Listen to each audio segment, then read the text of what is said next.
ايه ده صاحبي ده؟ طب دي حمامه؟ ايه ده؟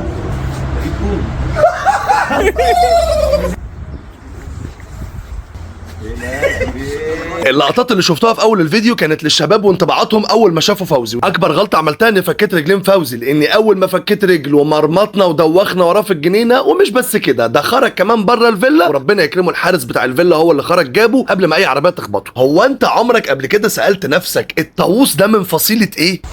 طيب سواء كنت تعرف او ما تعرفش، خليني اقول لك ان الطاووس من فصيله الدجاجيات، يعني في الاول وفي الاخر الطاووس ده مجرد فرخه.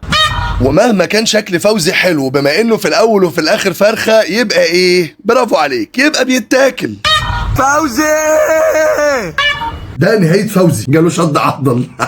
بسم الله، جامد جدا. لو مش عايز تجرب خليك في الرومي، والطاووس لو عايز تجيبه هاته، لو مش عايز تجيبه ما تجيبوش. ليه؟ عشان انا جبته مكانك.